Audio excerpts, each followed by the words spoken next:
Okay students, તો previous video લેક્ચરમાં આપણે ઘણી થિયરી જોયેલી, ઓલમોસ્ટ બધી થિયરી જ હતી. બરાબર. સૌથી પહેલાં વિધેય શું છે એ જોયેલું, ત્યારબાદ એક એક વિધેય કોને કહેવાય એ જોયેલું, ત્યારબાદ અનેક એક વિધેય કહેવાય કોને કહેવાય એ જોયેલું, અને ત્યારબાદ વ્યાપ્ત વિધેય કોને કહેવાય એ જોયેલું હતું. બરાબર. દરેક વસ્તુ મેં તમને ઉદાહરણ આપીને એકદમ વ્યવસ્થિત રીતે સમજાવેલી છે. તો આ વિડીયો જોતા પહેલાં એક વખત તમે તમારી ક્લાસની નોટબુકમાં એ થિયરી લખી હોય તો એ થિયરી પાછી એક વખત રિફર કરી જવી. બરાબર. તો આ દાખલા ગણવાની બહુ મજા આવશે. બીજું, હવે આ પ્રકારના જે દાખલા જે છે કે તમારું વિધેય એક એક એટલે કે આપણે જે થિયરી ભણીને આવ્યા એને આધારિત જે બધા દાખલાઓ જે છે એ દાખલા ગણવા માટે એવું નહીં રહેશે કે કોઈ ફિક્સ એક પેટર્ન રહેશે. અત્યાર સુધી મેથ્સમાં આપણે જોયું કે જેટલા બી ચેપ્ટર મેં ભણાવ્યા કે ભાઈ થિયરી ભણાવી, એના ઇક્વેશન ભણાવ્યા, અને ઇક્વેશન પછી પાછળ સ્વાધ્યાય હોય, ને સ્વાધ્યાયમાં શું હોય કે એ ઇક્વેશન આધારિત એક પેટર્ન જ હોય કે આ પેટર્નમાં દાખલો ગણવાનો છે. That's it. પણ આ ટોપિક એવો છે જેમાં કોઈ એક ફિક્સ પેટર્ન નહીં હશે. બરાબર. એમાં કોઈ ફિક્સ પેટર્ન નહીં હશે કે આ પેટર્નમાં દાખલો ગણવાનો. તમારે તમારી વિચાર શક્તિ પ્રમાણે, વિવેક બુદ્ધિ પ્રમાણે કામ કરવાનું છે.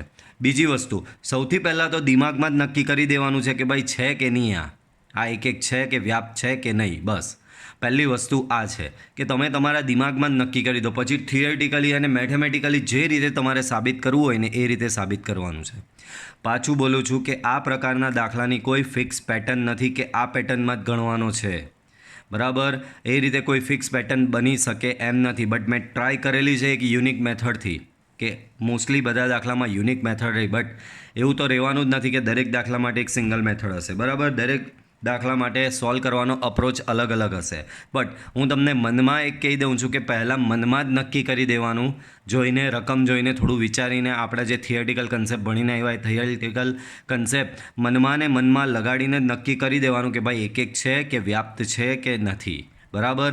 તો આ વસ્તુ છે આ પ્રકારના દાખલામાં. પાછું કેવું છે, કોઈ ફિક્સ પેટર્ન નથી. બરાબર. તો થોડું ધ્યાન રાખજો. બરાબર. થોડા તમે થિયરી જો વ્યવસ્થિત આવડી હોય ને, આની થિયરી જો વ્યવસ્થિત રીતે તમે પ્રિપેર કરી હોય ને તો કોઈ બી દાખલામાં પ્રોબ્લેમ નહીં આવે. બની શકે હું જે રીતે ગણું તમે એનાથી અલગ રીતે બી ગણી શકો છો. અને આ પ્રકારના દાખલા દરેકની ગણવાની મેથડ અલગ અલગ આવી શકે છે. બરાબર. તો આ વસ્તુ એક પહેલાં ધ્યાને લઈ લેજો. ચાલો, તો હવે આપણે દાખલાની શરૂઆત કરીશું. તો એક શાળાના ધોરણ એક્સ એટલે કે 10ના બધા જ 50 વિદ્યાર્થીઓનો ગણ એ છે. તો બાળકો પહેલાં થોડી વિગત લખી દો એટલે વિચારવાનું આપણે ઇઝી પડે, કારણ કે આવું બધું આમાંથી પછી વિગત કાઢવાની અઘરી પડે. તો પહેલાં શું આપ્યું છે? ગણ એ શું છે? ધોરણ એક્સના એટલે કે ધોરણ 10ના બધા જ વિદ્યાર્થીઓનો ગણ. બરાબર. ગણ એ શું આપેલું છે? ધોરણ 10ના બધા જ વિદ્યાર્થીઓનો ગણ. બરાબર. ને કેટલા વિદ્યાર્થીઓ છે? 50. કુલ 50 વિદ્યાર્થીઓ છે. આગળ વિધેય f from a to n. થોડું પાછું ક્વિક રિવિઝન તમને કરાવી દઉં કે આ શું કહેવા માંગે. આ લાઈન તમને જિંદગીભર સાથ છોડવાની નથી. આ લાઈનમાં એફ જે છે તે તમારું વિધેય છે. એ જે છે તે તમારા વિધેયનો પ્રદેશ છે. એન જે છે તે તમારા વિધેયનો સહપ્રદેશ છે. વિધેયના પ્રદેશની તમામ કિંમત તમે વિધેયના સૂત્રમાં મૂકો અને જે જવાબ આવે એ જવાબનો તમે ગણ બનાવો તો એને કહેવામાં આવે છે વિધેયનો વિસ્તાર. બીજી વસ્તુ, જ્યારે વિધેયના પ્રદેશની કિંમત તમે વિધેયના સૂત્રમાં મૂકો અને દરેક ફેરી અલગ અલગ જવાબ મળતો જાય. બરાબર. એક એક વિધેયને યાદ કરો. એક વિધેયમાં શું હોય? એક એટલે પ્રદેશનો એક ઘટક સહપ્રદેશના એક જ ઘટક સાથે સંકળાયેલો હોય છે. આ બાજુના બે ઘટક સામે કોઈ એક ઘટક સાથે સંકળાયેલા ન હોય, એટલે કે પ્રદેશના ઘટકની સામે અલગ અલગ ઘટકો સાથે જોડ બને તો એવા વિધેયને એક કહેવાય. અનેક એક કોને કહેવાય? તો કે પ્રદેશના બે ઘટક સામે એક ઘટક સાથે જોડાયેલા હોય. પ્રદેશના બે ઘટક સહપ્રદેશના એક ઘટક સાથે જોડાયેલા હોય તો એને અનેક એક વિધેય કહેવાય. અને વ્યાપ્ત વિધેયમાં શું કહેવાય? જો વિધેયનો વિસ્તાર અને એનો સહપ્રદેશ સમાન હોય તો એને વ્યાપ્ત વિધેય કહેવાય. ઓકે, ચલો રિવિઝન પૂરું. હવે વિધેયનું સૂત્ર આપેલું છે. ત્યારબાદ એફ ઓફ એક્સ બરાબર વિદ્યાર્થી એક્સનો રોલ નંબર.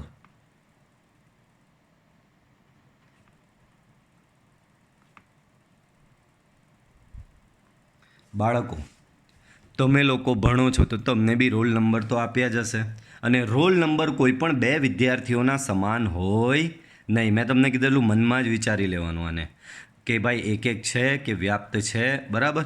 તો બાળકો હું અહીંયા પહેલાં એક વિદ્યાર્થી લઈ લઉં, બરાબર. ધારો કે વિદ્યાર્થી એક્સની જગ્યાએ છગન લઈ લઉં, તો બરાબર છગનનો રોલ નંબર, તો છગનનો રોલ નંબર કોઈ એક હશે. 1 થી 50 વિદ્યાર્થીઓ છે ને, તો 1 થી 50માંથી છગનનો કોઈ એક રોલ નંબર હશે. પછી નવો વિદ્યાર્થી આવ્યો મગન, તો ભાઈ મગનનો રોલ નંબર, તો મગનનો રોલ નંબર છગન કે બીજા કોઈ વિદ્યાર્થી સાથે મેચ થશે નહીં. દરેક વિદ્યાર્થીનો રોલ નંબર અલગ અલગ જ હોય છે, બરાબર. તો તમને અહીંયા ચોખ્ખું ખબર પડી ગયું મનમાં કે ભાઈ અહીંયા કોઈ પણ વિદ્યાર્થી લાવો સામે એનો જવાબ દર ફેરી અલગ બનશે. એનો મતલબ દરેક વિદ્યાર્થી અલગ અલગ રોલ નંબર સાથે જ જોડાયેલો છે. દરેક વિદ્યાર્થી અલગ અલગ રોલ નંબર સાથે જ જોડાયેલો છે. વિદ્યાર્થી એક આવ્યો એનો રોલ નંબર 1, બીજો આવ્યો તો એનો રોલ નંબર 2, ત્રીજો તો રોલ નંબર 3, ચોથો તો રોલ નંબર 4, પાંચમો તો રોલ નંબર 5. આમ દરેક વિદ્યાર્થીઓનો રોલ નંબર અલગ છે, એટલે કે પ્રદેશનો દરેક ઘટક સહપ્રદેશના અલગ અલગ ઘટક સાથે જોડાયેલો છે, એટલે વિધેય તમારું એક એક વિધેય છે. ચાલો પછી વ્યાપ્ત માટે વિચારો. તો વ્યાપ્ત માટે શું જોવાનું કે વિધેયનો વિસ્તાર એ એના સહપ્રદેશને સમાન હોવો જોઈએ. સહપ્રદેશ અહીંયા n છે, સહપ્રદેશ n છે. બોલો આનો વિસ્તાર શું થશે? તો ટોટલ વિદ્યાર્થીઓ કેટલા છે? 50.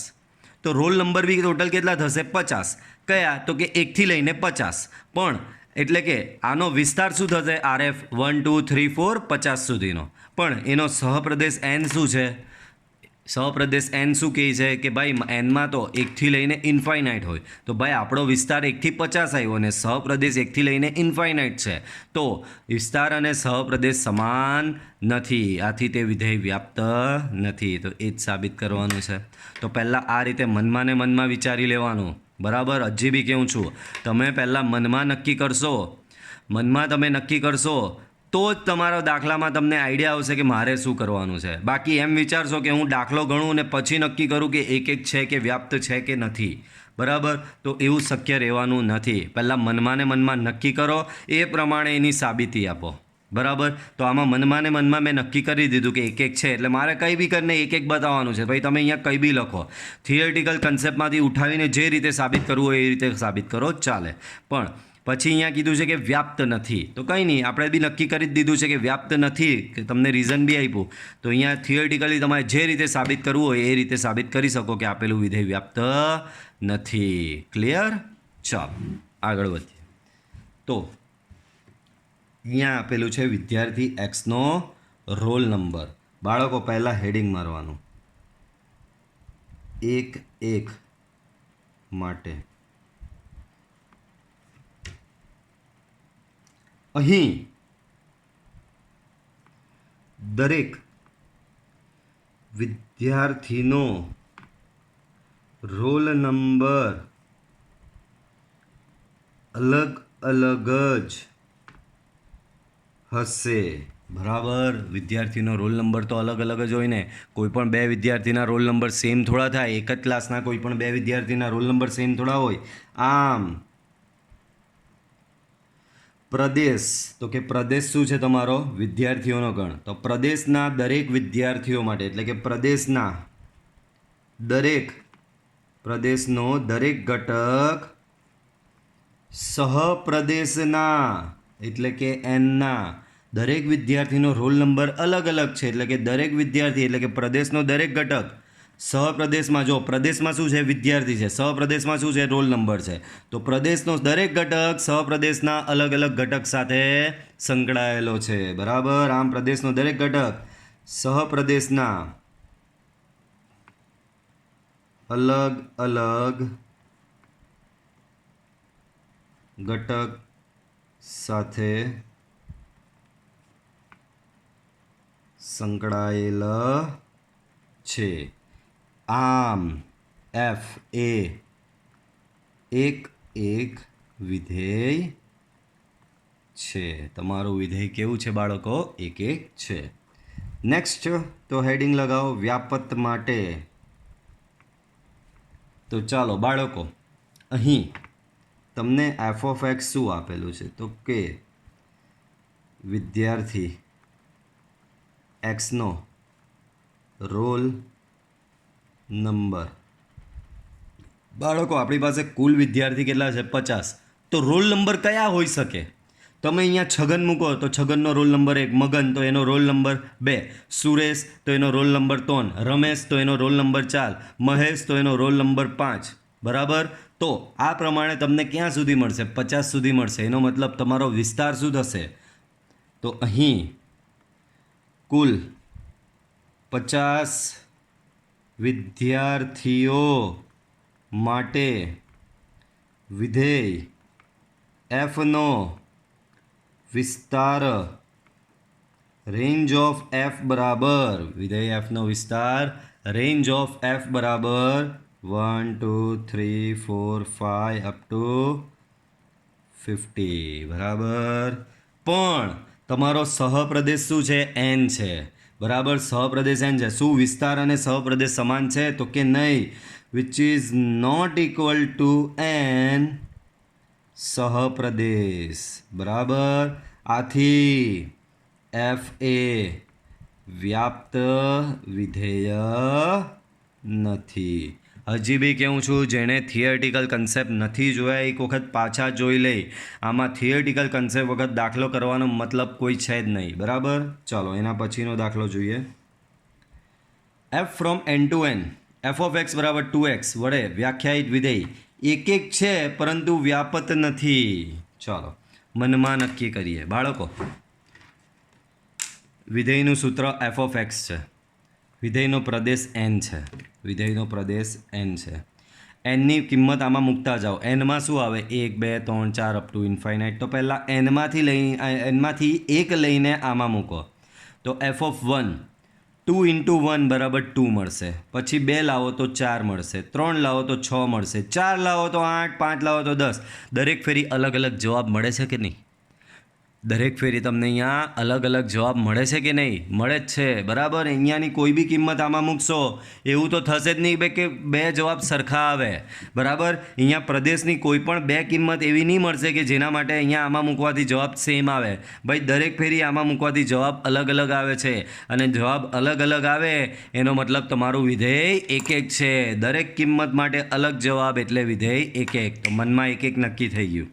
વ્યાપ્ત માટે બાળકો, અહીંયા આના પ્રદેશની તમામ કિંમતો હું આમાં મૂકું. 1 મૂકું તો મને 2 મળે, પછી મને 4 મળશે, પછી મને 6 મળશે, પછી મને 8 મળશે, પછી મને 10 મળશે, 12 14 આ રીતે મને અહીંયા મળ્યા કરશે બાળકો. બરાબર? અહીંયા મને કિંમતો કેવી આ રીતે મળ્યા કરશે. તો મારો વિસ્તાર શું આવશે ખબર? મારો વિસ્તાર આવશે 2 4 6 8 10 12 14 16 18 20 22. આ પ્રમાણે મારો વિસ્તાર આવશે.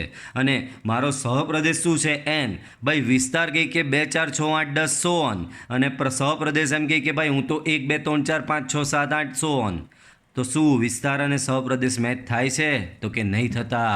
એથી વિધેય વ્યાપ્ત નથી. તો હવે તમારે દાખલાને એ રીતે જ ચલાવવાનો. તમે મનમાં નક્કી કરી દીધું કે એક એક છે અને વ્યાપ્ત નથી, તો દાખલાને બી એ રીતે જ ચલાવવાનો.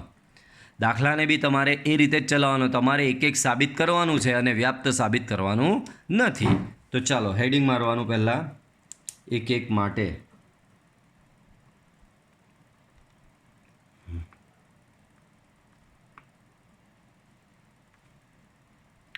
ચાલો તો એક એક માટે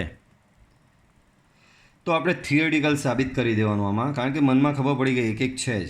અહીં for all x1, x2 belongs to n એટલે કે પ્રદેશ. એન એટલે કે પ્રદેશ. બરાબર? હવે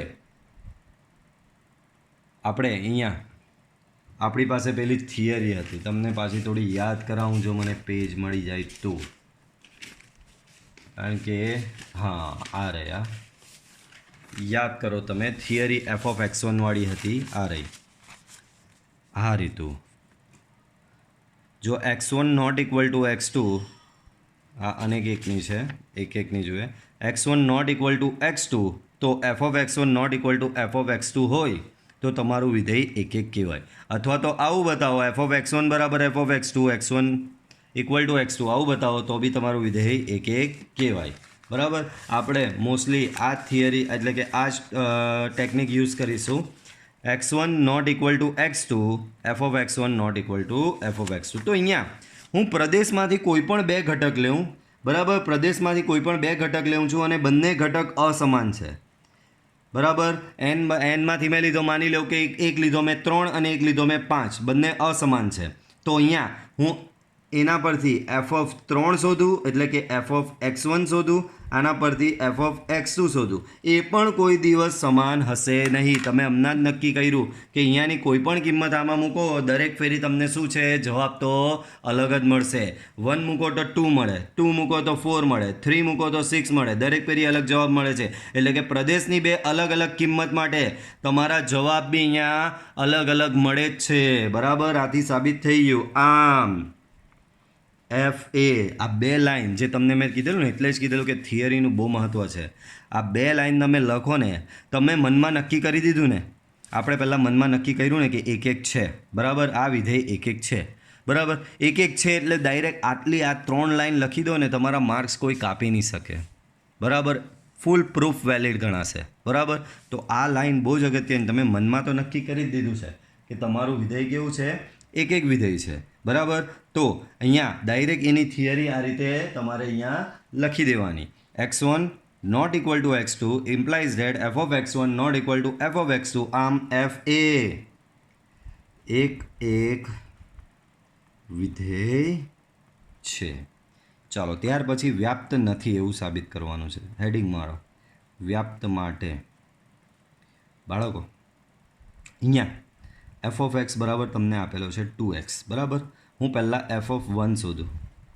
સો 2 into 1 બરાબર 2, f of 2 2 into 2 બરાબર 4, f of 3 2 into 3 બરાબર 6, f of 4 2 into 4 બરાબર 8 and so on. તો આના પરથી મને વિસ્તાર એટલે શું, આ તમામે તમામ કિંમતોનો ગણ, એટલે કે 2 4 6 8 અપ ટુ સો ઓન, બરાબર.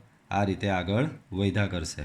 પણ આપણો સહપ્રદેશ શું છે, આપણો સહપ્રદેશ તો અહીંયા n છે, which is not equal to n તો આવો થોડો હોય, n તો 1 થી લઈને ઇન્ફાઇનાઇટ હોય, આ તો બધી યુગ્મ સંખ્યા હોય, which is not equal to n સહપ્રદેશ. આમ FA વ્યાપ્ત વિધેય નથી, બરાબર. FA વ્યાપ્ત વિધેય નથી. ઓકે, ચાલો. પછી સેમ આના જેવો જ દાખલો છે બાળકો. f of x બરાબર 2x, f of x બરાબર 2x, બરાબર. પણ તમારો પ્રદેશ ને સહપ્રદેશ અહીંયા બદલી નાખ્યો છે.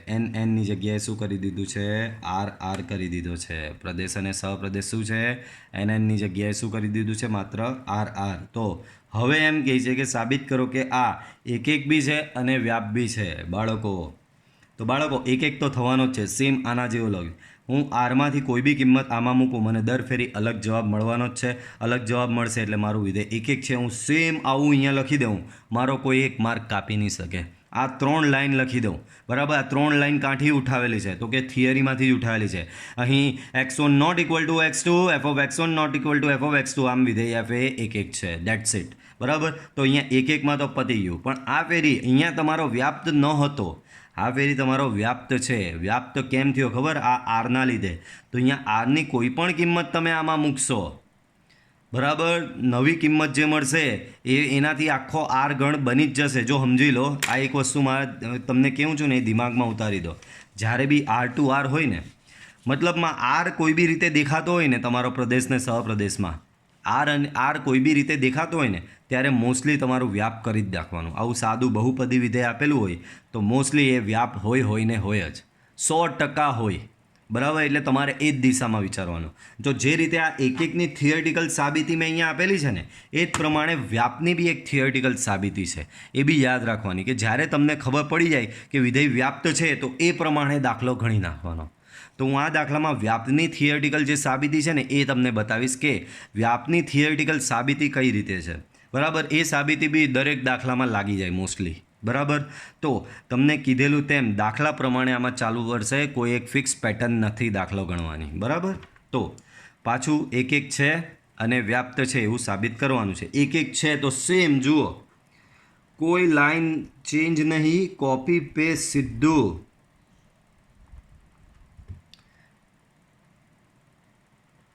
હવે અમુકને આમાં તકલીફ પડતી હોય, ચાલો હું આ થિયરી બી ચેન્જ કરી નાખું છું. નહીં કહી હું જાઉં ઊંધી રીતે ચાલુ કરું. અહીં F of x1 equal to F of x2, બરાબર. પાછી તમને બતાવું, આ રહી F of x1 equal to F of x2 થી શરૂઆત કરો અને તમે એવું લઈ આવો કે x1 ઇક્વલ ટુ x2 છે તો તમારું વિધેય એક એક વિધેય છે. ટ્રુ. તમે શું કરવાનું, F of x1 equal to F of x2 થી શરૂઆત કરવાની અને પછી x1 બરાબર x2 લઈ આવવાનું તો તમારું વિધેય એક એક વિધેય છે. તો અહીંયા જુઓ, આ બધું ભૂલી ગયા. F of x1 equal to F of x2 થી શરૂઆત કરી, પણ એફ ઓફ x1 શું થશે બાળકો? 2x1. એફ ઓફ x2 શું થશે બાળકો? 2x2. 2 2 કેન્સલ, તો મારું શું આવી ગયું? x1 equal to x2. તો આ એકચ્યુઅલ મેથ્સ જેવું લાગે તમારો દાખલાને આધારિત, તો આ રીતે સાબિતી આપો તો વધારે સારું, બરાબર. જેને આ આપી હોય તે આપી શકે, પણ હું મારી તમે સલાહ માનો તો તમારે આ રીતે સાબિતી આપવી જોઈએ, બરાબર. એફ ઓફ x1 બરાબર એફ ઓફ x2 થી સ્ટાર્ટ કર્યું અને હું લઈ આવ્યો x1 બરાબર x2. આથી મારું વિધેય f એક એક વિધેય છે. આ રહ્યું એફ ઓફ x1 બરાબર એફ ઓફ x2 થી શરૂઆત કરવાની ને x1 ઇક્વલ ટુ x2 લઈ આવો તો તમારું વિધેય કેવું છે? એક એક વિધેય છે. તો અહીંયા બી સેમ આવું કરી નાખવાનું. અહીં ફ્રોલ x1, x2 belongs two R એટલે કે પ્રદેશ. આના માટે પહેલાં લઈ લેવાનું એફ ઓફ x1 બરાબર એફ ઓફ x2. પાછું same f of x1 f of x બરાબર 2x છે તો એફ ઓફ x1 તમારો થશે 2x1. એફ ઓફ x બરાબર 2x છે તો એફ ઓફ x2 તમારો થશે 2x2. 2 2 કેન્સલ, તો તમને મળશે x1 બરાબર x2. તો એફ ઓફ x1 બરાબર એફ ઓફ x2 થી શરૂઆત કરીને x1 બરાબર x2 આવી જાય એટલે તમારું આમ એફ એ એક એક વિધેય છે. હવે વ્યાપ્ત માટે એક વખત પાછું યાદ અપાવું, જ્યારે R2R હોય ને આવું સાદું બહુપદી વિધેય આપેલું હોય ને, માનાંક વિધેય કે કોઈ વિચિત્ર પેલું મહત્તમ પૂર્ણાંક વિધેય કે ન્યૂનતમ પૂર્ણાંક વિધેય એવું બધું નહીં હોય અને R2R આપેલું હોય ને આવું સાદું કોઈ બહુપદી વિધેય કે આપેલું હોય એવું, તો એ તમારું વ્યાપ્ત થવાનું જ છે. હંમેશા યાદ રાખો, બરાબર. R2R એવું કંઈ આપેલું હોય અને સાદું વિધેય આવું હોય તો એ વ્યાપ્ત થવાનું જ છે. તો જ્યારે વ્યાપ્ત થવાનું જ હોય ને, દાખલામાં જ અહીંયા તો કીધું છે ને સાબિત કરો કે વ્યાપ્ત છે, આવું હોય ત્યારે એક કોમન સાબિતી મેં બનાવેલી છે, બરાબર. એ પ્રમાણે તમારે ફોલો કરવાનું. દાખલો 100% સાચો. બાળકો અહીં તમને એફ ઓફ એક્સ બરાબર શું આપેલું છે? 2x આપેલું છે, બરાબર. પણ તમને યાદ હોય તો એફ ઓફ એક્સને આપણે વાય તરીકે લેતા હોઈએ છીએ, બરાબર. વાય બરાબર એફ ઓફ એક્સ, બરાબર. તો આના પરથી વાય બરાબર તમને 2x મળે. હવે હંમેશા યાદ રાખજો, આમાંથી પછી એક્સને કરતા બનાવવાનો. આમાંથી શું કરવાનું બાળકો? એક્સને કરતા બનાવવાનું. પછી અહીંયા 2xની જગ્યાએ કંઈ બી આપેલું હોય અન્ય વિધેય, આપણે શું કરવાનું?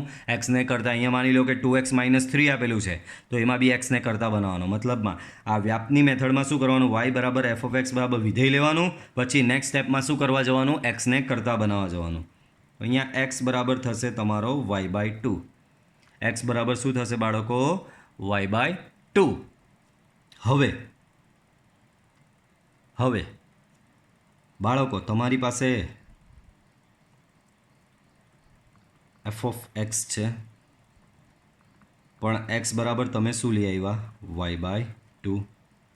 ચાલો એફ ઓફ એક્સ શું છે? વિધેય એફ શું છે? 2 × x.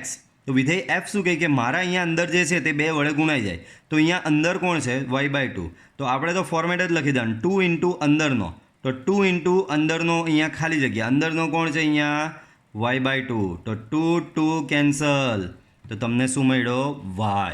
તો એફ ઓફ એક્સ બરાબર વાય મળી ગયો. એનો મતલબ દરેક વાય બિલોંગ્સ ટુ સપ્રદેશને સંગત એક્સ બિલોંગ્સ ટુ પ્રદેશ મળે જ છે, બરાબર. આથી વિધેય વ્યાપ્ત છે. તમારે તો આટલું જ યાદ રાખવાનું. વાય બરાબર એફ ઓફ એક્સ લીધો, એક્સને કરતા બનાવવાનો, પછી તમારા વિધેયમાં જે એક્સની કિંમત આવી ને એ તમારા વિધેયમાં મૂકી દેવાની અને જવાબ વાય લાવી દેવાનો. જવાબ વાય આવે એટલે વ્યાપ્ત છે, દેટ્સ ઇટ.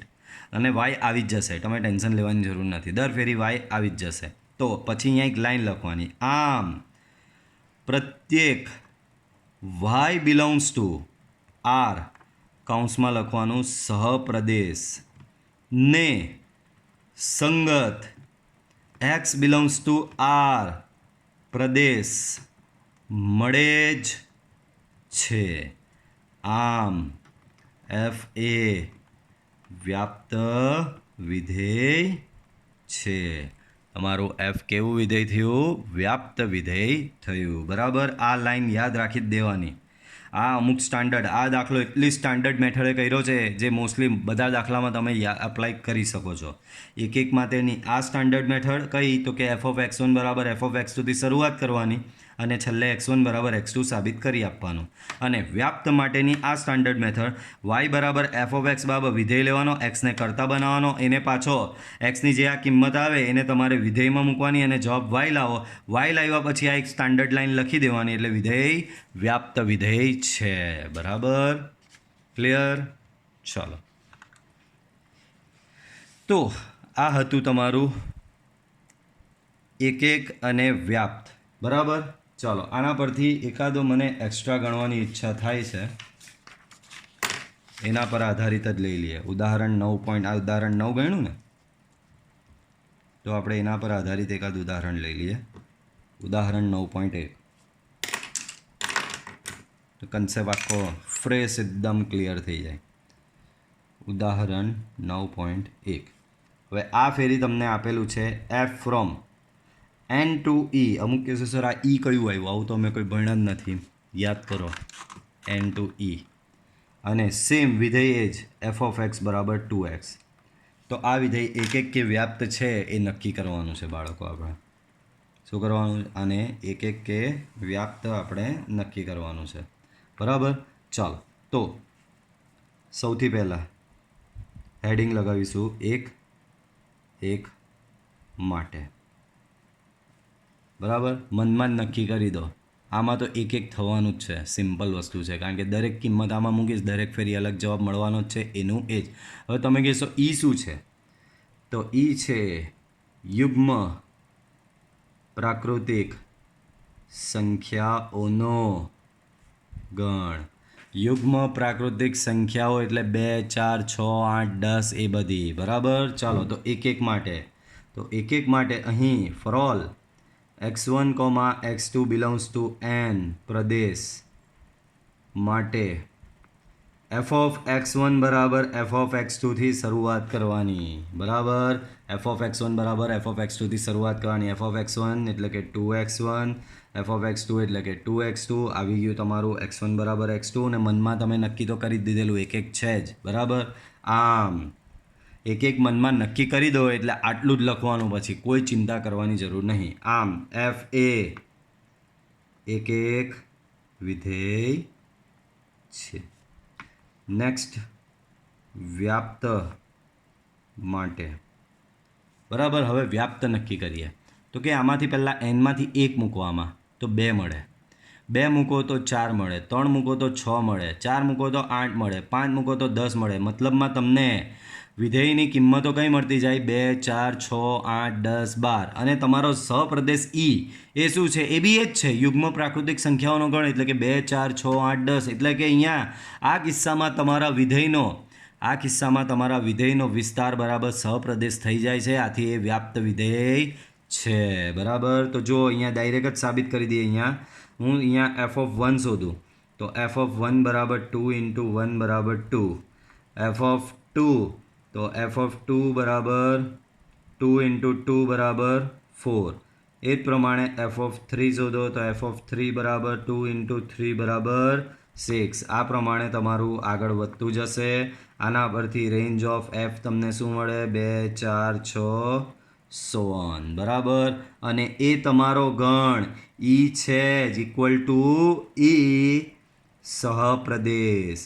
આમ એફ એ વ્યાપ્ત વિધેય છે.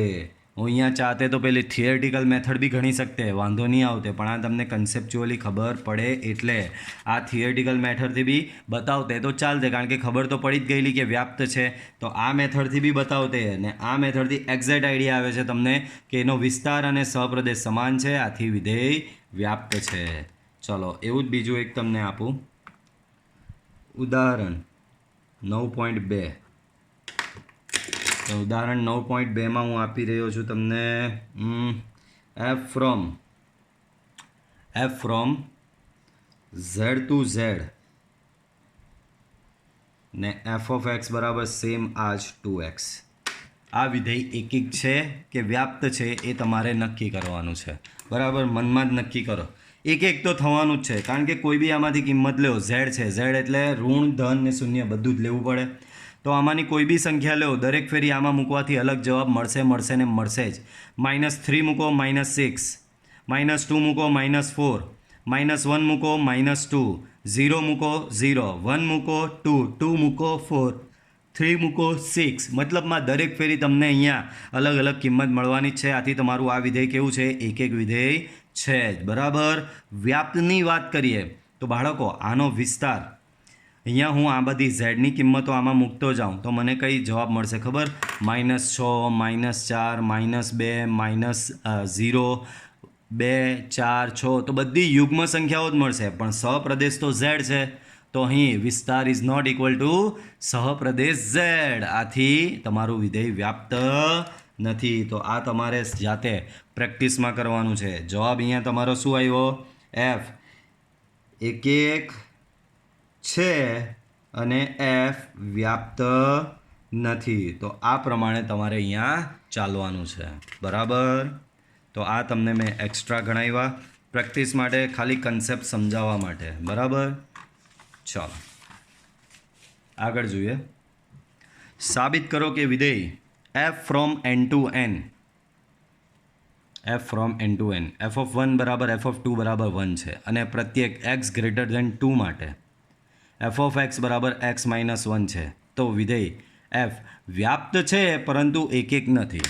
એટલે કે આ વિધેયને વ્યાપ્ત સાબિત કરવાનું છે પણ એક નથી એમ બતાવવાનું. અલા એક નથી તો રકમમાંથી જ ખબર પડી જાય છે. જો ને હું 1 મૂકું તો એનો જવાબ બી 1 આવે, અને 2 મૂકું તો એનો જવાબ બી 1. મતલબમાં બે કિંમત એક સાથે સંકળાયેલી છે તો આને તો અનેક એક કહેવાય. 1 અને 2 બંનેનું પ્રતિબિંબ તમને એક જ મળે છે. બરાબર. એટલે કે આ બાજુના બેમાંથી આના બે તીર સામે એકમાં જ જાય છે. કયો? 1માં જાય છે. આથી એ એક નથી અને વ્યાપ્ત સાબિત કરવાનું છે તો થઈ જશે. તો એફ ઓફ 1 ને એફ ઓફ 2 અહીંયા આપેલા છે ને એક્સ ગ્રેટર ધેન 2 માટે એક વિધેય આપેલું છે. એટલે કે અહીંયા 3 મૂકો તો 3 ઓછા 1 એટલે 2 આવશે. 4 મૂકો તો 4 ઓછા 1 એટલે 3 આવશે. બરાબર. તો આ પ્રમાણે અહીંયા કરવાનું છે. ચાલો મંડી પડીએ. તો વિધેય તમારું શું છે? એક નથી બતાવવાનું. તો અહીંયા હેડિંગ મારવાનું એક માટે. બાળકો અહીં ચોખ્ખું છે. અહીં એફ ઓફ 1 બરાબર બી 1 એન્ડ એફ ઓફ 2 બરાબર બી 1. બાળકો શું આ 1 અને 2 સરખા છે? 1 ઇઝ નોટ ઇક્વલ ટુ 2. પણ તમને મળ્યું શું? 1 અને 2 બંને સરખા નથી, પણ એફ ઓફ 1 ને એફ ઓફ 2 બરાબર તો બંનેનો જવાબ 1 મળ્યો. તો અંદરના જે 1 અને 2 ઇઝ નોટ, એટલે કે 1 ઇઝ નોટ ઇક્વલ ટુ 2, પરંતુ તમને જાણવા તો એવું મળ્યું કે એફ ઓફ 1 બરાબર એફ ઓફ 2 છે. આવ્યું એફ ઓફ 1 બી 1 છે ને એફ ઓફ 2 પણ 1 છે. તો આપણી થિયરી કાઢીએ. 2 મિનિટ ખાલી. અનેક એક આર્યું જોયું. x1 not equal to x2 અને F of x1 equal to F of x2 સાબિત કરો તો એને અનેક એક કહેવાય.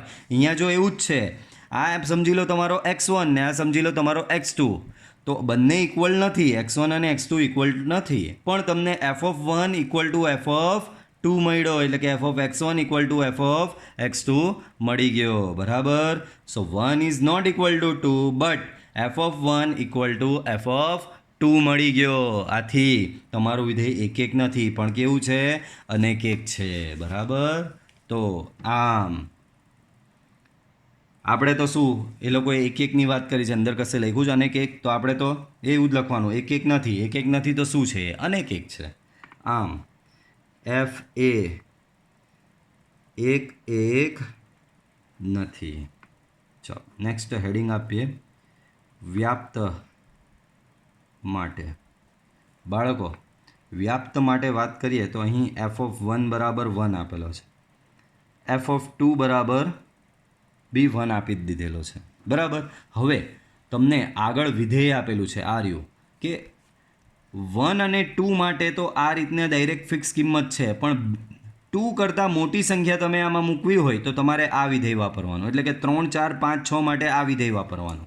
તો એફ ઓફ 3 શોધું તો બાળકો આમાં 3 મૂકો તો 3 - 1 બરાબર 2 મળે. એફ ઓફ 4 શોધું બાળકો, શું કરવું? એફ ઓફ 4 શોધું તો મને શું મળશે આમાં? એફ ઓફ 4 બરાબર 4 - 1 બરાબર 3 મળશે. એફ ઓફ 5 શોધું તો 5 - 1 બરાબર 4. એફ ઓફ 6 શોધું તો 6 - 1 બરાબર 5. આ પ્રમાણે હું આગળ વધતો જઈશ. આમ રેન્જ ઓફ એફ અહીંયા શું મળશે? તો રેન્જ ઓફ એફ અહીંયા મળશે 1, 2, 3, 4, 5 અપ ટુ સો ઓન. બરાબર. અને આ તમારી આગળ આ રીતે વધતી જ જાય છે ને તમારો સહપ્રદેશ જુઓ શું છે?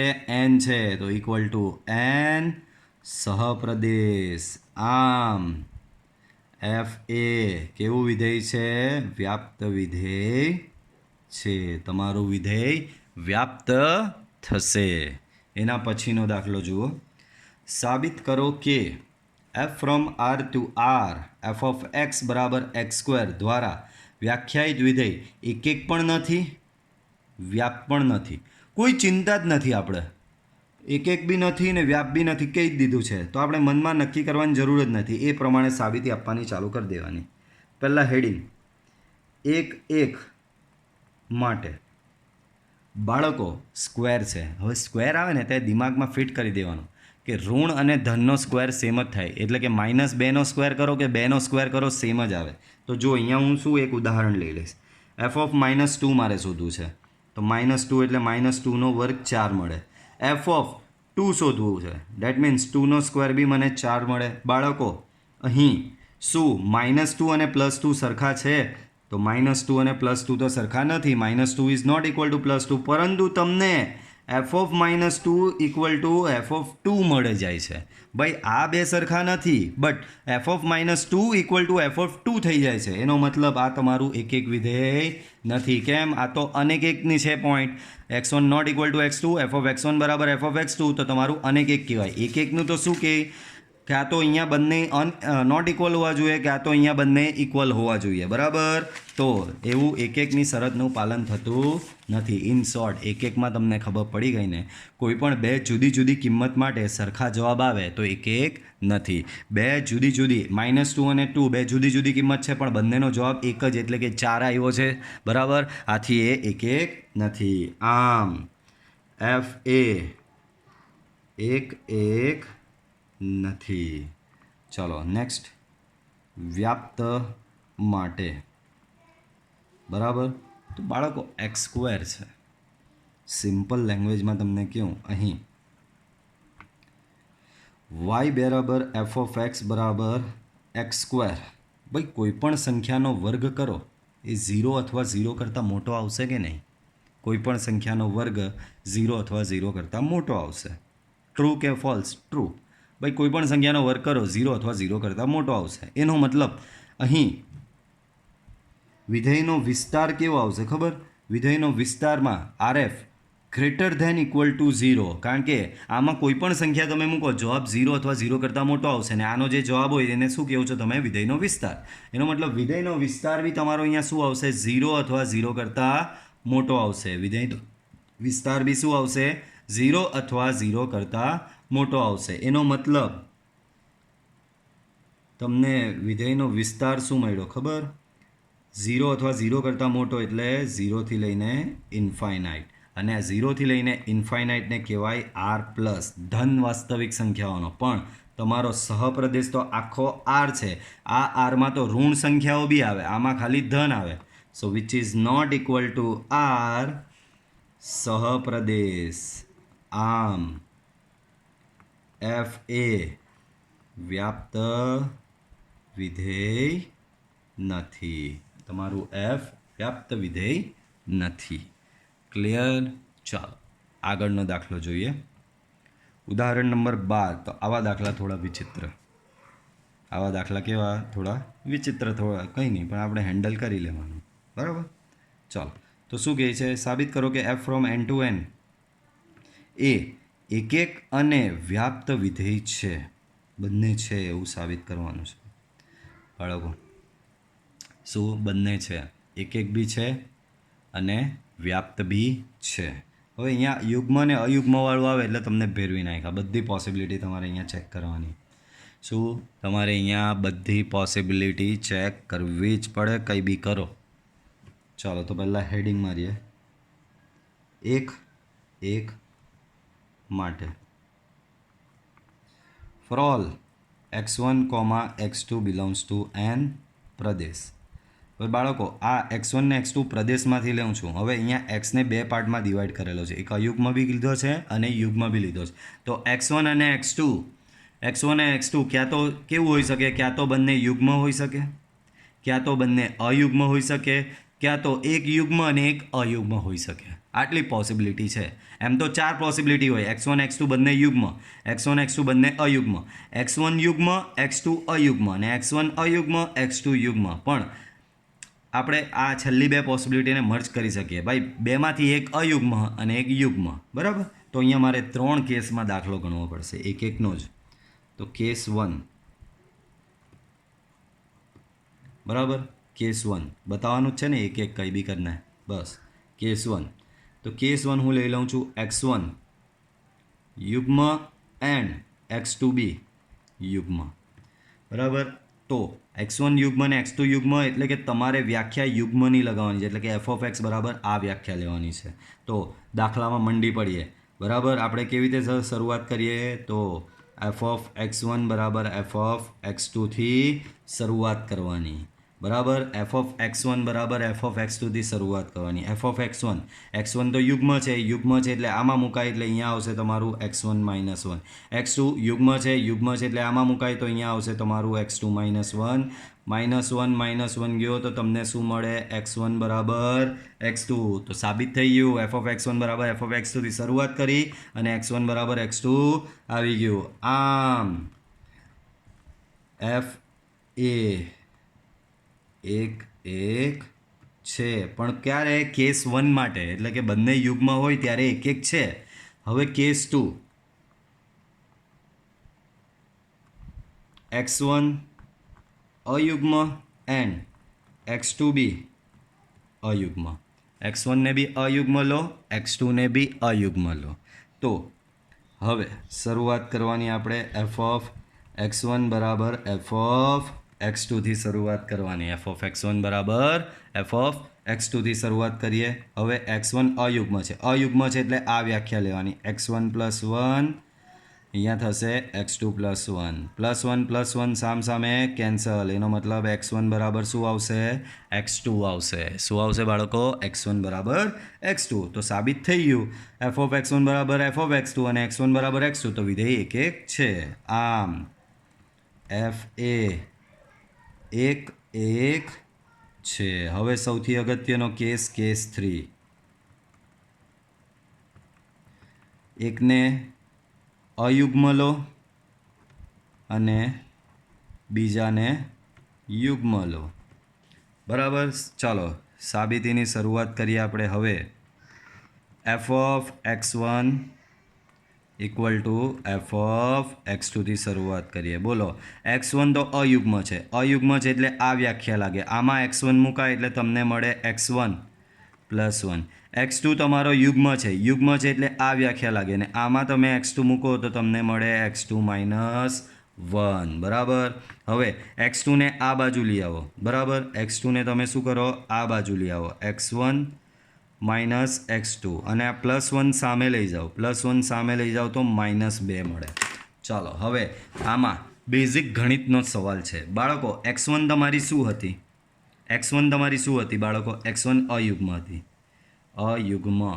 x2 તમારી શું હતી? તો x2 તમારી યુગ્મ હતી. ભાઈ અયુગ્મ માઇનસ યુગ્મ, ભાઈ એવી કોઈ બી અયુગ્મ અને યુગ્મ સંખ્યા છે કે અયુગ્મ સંખ્યા માઇનસ યુગ્મ સંખ્યાની બાદબાકી કરો તો સામે આ -2 પોતે યુગ્મ છે, યુગ્મ છે બાળકો. તો એવું શક્ય છે કે એક અયુગ્મ સંખ્યાની બાદબાકી એક અયુગ્મમાંથી યુગ્મ સંખ્યા બાદ કરો તો તમને યુગ્મ મળે? કોઈ દાડો નહીં મળે. કોઈ બી લઈ લો, હંમેશા યાદ રાખજો યુગ્મ માઇનસ યુગ્મ કરો તો યુગ્મ સંખ્યા મળે અને અયુગ્મ માઇનસ અયુગ્મ કરો તો યુગ્મ સંખ્યા મળે. બરાબર, યાદ રાખો આ વસ્તુ કે યુગ્મ માઇનસ યુગ્મ કરો તો યુગ્મ સંખ્યા મળે, અયુગ્મ માઇનસ અયુગ્મ કરો તો યુગ્મ સંખ્યા મળે. એ સિવાય તમે આવું કરો, યુગ્મ માઇનસ અયુગ્મ કરો તો બી તમને અયુગ્મ જ મળવી જોઈએ અને અયુગ્મ માઇનસ યુગ્મ કરો તો બી તમને અયુગ્મ જ મળવી જોઈએ. એટલે કે જવાબ યુગ્મ આવવા માટે કાં તો બંને યુગ્મ હોવી જોઈએ કાં તો બંને અયુગ્મ હોવી જોઈએ. તો અહીંયા તો એમ કહે છે કે અયુગ્મ માઇનસ યુગ્મ બરાબર યુગ્મ. બરાબર, એનો મતલબ આ વાત જ ખોટી, લબાડ. આ જવાબ જ અહીંયા એવો આવ્યો કે અયુગ્મ માઇનસ યુગ્મ બરાબર યુગ્મ. એનો મતલબ આ વસ્તુ શક્ય નથી અને આ વસ્તુ શક્ય નથી એનો મતલબ એફ ઓફ એક્સ1 બરાબર એફ ઓફ એક્સ2 બી શક્ય નથી. તો એફ ઓફ એક્સ1 બરાબર એફ ઓફ એક્સ2 શક્ય નથી તો શું છે? તો કે F of X one not equal to F of X two થશે. જો હવે એની સાબિતી અહીંયા લખવાની એકદમ સરસ, ધ્યાન આપજો. તો અહીં અયુગ્મ માઇનસ યુગ્મ ઇક્વલ ટુ યુગ્મ શક્ય નથી. આમ તમે જે ધારેલું કે એફ ઓફ એક્સ1 બરાબર એફ, કારણ કે આના પરથી જ આ આવ્યું અને આ જ શક્ય નથી એનો મતલબ આ બી શક્ય નથી. એનો મતલબ F of X one not equal to F of X two છે. અને બીજું એક્સ1 તમારી અયુગ્મ છે અને એક્સ2 યુગ્મ છે. તો એક્સ1 અને એક્સ2 વચ્ચેનો સંબંધ શું હોઈ શકે? અહીંયા શું છે? એક્સ1 તમારી અયુગ્મ છે, આગળ ધારેલી જ છે, અને એક્સ2 કેવી ધારેલી છે? આગળ તમે યુગ્મ ધારેલી છે. એક્સ1 તમે ધારેલી છે અયુગ્મ, એક્સ2 તમે યુગ્મ ધારેલી છે. તો એક્સ1 આ અયુગ્મ સંખ્યા છે અને આ યુગ્મ સંખ્યા શું એ લોકો કોઈ દિવસ સમાન હોઈ શકે? તો કે ના હોઈ શકે. એ લોકો નોટ ઇક્વલ ટુ, કારણ કે કોઈ પણ એક યુગ્મ અને એક અયુગ્મ સંખ્યા સમાન હોઈ શકે નહીં. તો આ કોની સાબિતી આવી? જો એક એકની. x1 not equal to x2, f of x1 not equal to F of x2, એવું જ આવ્યું. F of x1 not equal to F of x2, x1 not equal to x2. બરાબર, આથી એફ એક છે. તો તમે અહીંયા સાબિત શું કર્યું ખબર? પહેલા કેસમાં બી એફ એક, બીજા કેસમાં બી એફ એક અને કેસ 3માં બી એફ એક આવ્યો. આમ દરેક વિકલ્પમાં એફ એક છે. દરેક વિકલ્પમાં તમારું વિધેય એફ એક વિધેય છે. નેક્સ્ટ હેડિંગ લગાવો વ્યાપ્ત માટે.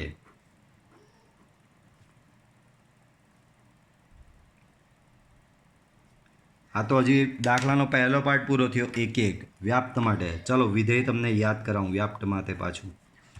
વિધેય શું છે તમારું? x+1 અયુગ્મ માટે,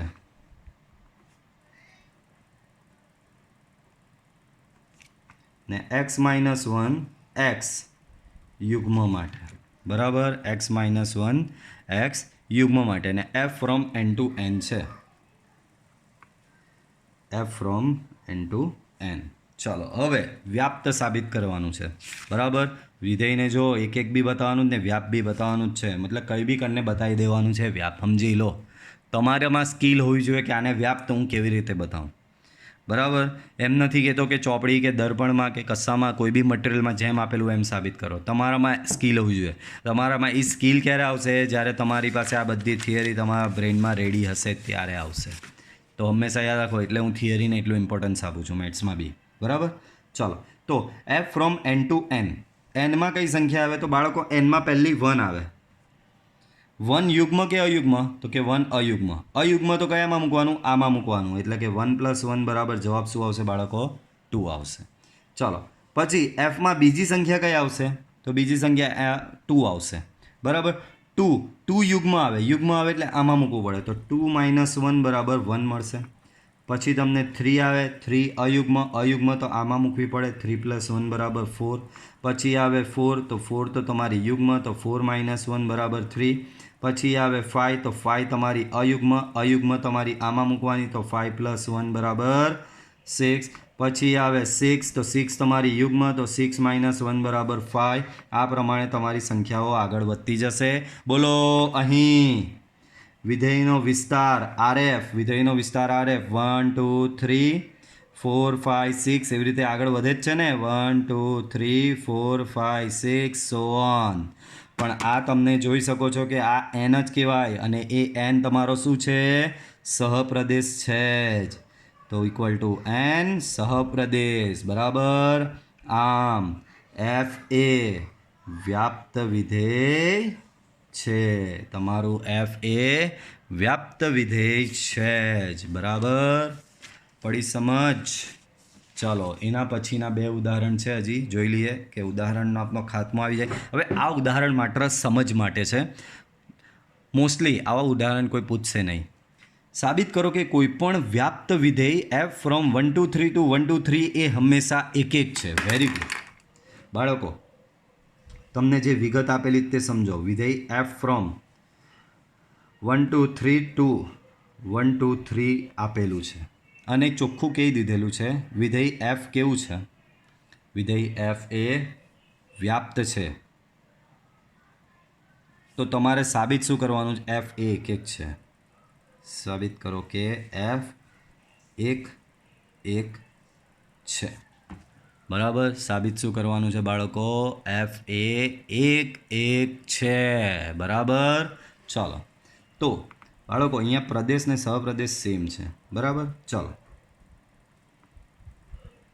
तो अंडा डायग्राम बनाइए. पहला अंडा, ये दूसरा वाला अंडा.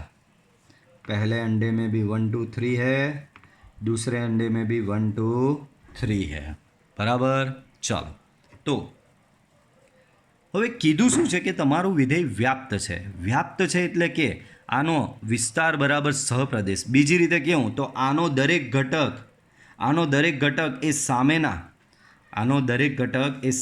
ઘટક સાથે અનન્ય રીતે સંકળાયેલો છે. એટલે કે અહીંયાનો કોઈ બાકી રહેતો નથી બરાબર. એક ઉદાહરણ લઉં, આવું જરૂરી નથી કે આવું હશે જ. એક ઉદાહરણ લઉં તો અહીંયાનો દરેક ઘટક સામેના ઘટક સાથે સંબંધ ધરાવે જ છે. આનો મતલબ એવો થયો અહીંયાનો દરેક ઘટક સામેના અનન્ય ઘટક સાથે સંબંધ ધરાવે છે.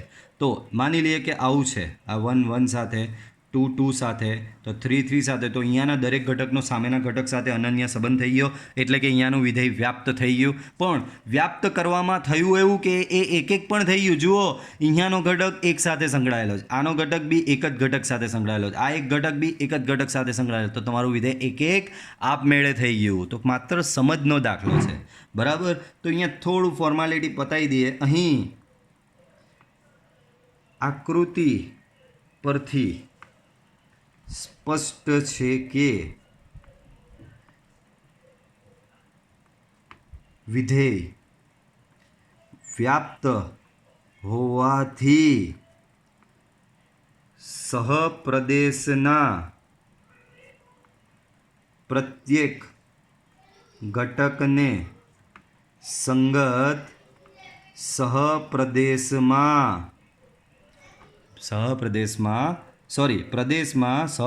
પ્રત્યેક ઘટકને સંગત પ્રદેશમાં અનન્ય ઘટક મળે જ છે. સહપ્રદેશના દરેક ઘટકને સંગત પ્રદેશ સાથે એક જોડ મળે જ છે. પરંતુ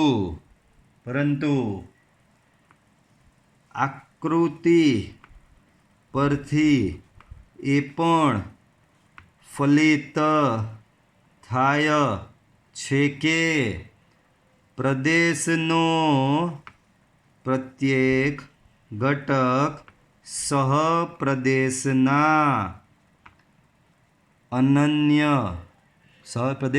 જો અલગ રીતે લખીએ, ફલિત થાય છે કે પ્રદેશના પ્રત્યેક ઘટકનું સહપ્રદેશમાં અનન્ય પ્રતિબિંબ મળે છે. એટલે કે આનું આની સાથે એક પ્રતિબિંબ, આ બી એક સાથે સંકળાયેલો, આ એક ઘટક બી એક સાથે સંકળાયેલો. આમ f એ એક વિધેય થશે.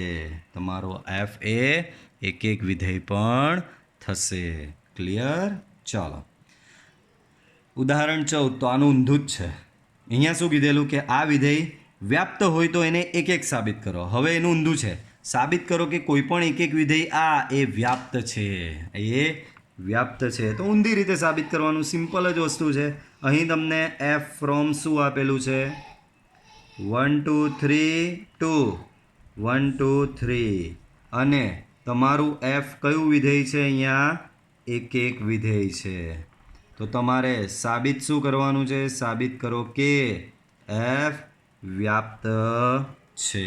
તમારું વિધેય વ્યાપ્ત છે. બાળકો બહુ જ સિમ્પલ, આવું જ ડાયાગ્રામ છે. ભાઈ આ તમારો પ્રદેશનો અંડો, આ સહપ્રદેશનું અંડું. પ્રદેશમાં બી 1 2 3 છે, સહપ્રદેશમાં બી 1 2 3 છે. બાળકો અહીં એફ એ કેવો છે? એક એક છે. એનો મતલબ આનો પ્રત્યેક ઘટક સામે એક ઘટક સાથે સંકળાયેલો છે. તો આનો પ્રત્યેક ઘટક સામે એક ઘટક સાથે સંકળાયેલો જ છે. આમ પ્રદેશના પ્રત્યેક ઘટકનું સહપ્રદેશમાં અનન્ય પ્રતિબિંબ મળે. અને આનું આમાં અનન્ય પ્રદેશ તો સામેના બી દરેક ઘટક જો કવર થઈ ગયા, કોઈ ઘટક એકલો અટુલો રહી નહીં ગયો. હવે તો સામેનો કોઈ બી ઘટક રહી નહીં જાય તો વિધેય વ્યાપ્ત થઈ જ જવાનું ને. મેં તમને સમજાવેલું, અહીંયાનો કોઈ બી બાકી નહીં રહે તો સમજી લેવાનું તમારું વિધેય વ્યાપ્ત છે. હવે આકૃતિ પરથી સ્પષ્ટ છે કે સહપ્રદેશના પ્રત્યેક ઘટકને સંગત પ્રદેશમાં અનન્ય ઘટક મળે જ છે. આમ એફ એ કેવો થશે? વ્યાપ્ત થશે. વ્યાપ્ત છે. તો સિમ્પલ વસ્તુ છે. વ્યાપ્ત હોય તો એક એક છે, અને જો આવું એક એક હોય તો એ વ્યાપ્ત થવું જ પડે. બરાબર? ક્લિયર? તો આપણે આ વિડીયો લેક્ચરમાં આટલે સુધી રાખીશું. બરાબર? મળીશું પાછા આપણે નેક્સ્ટ વિડીયો લેક્ચરમાં.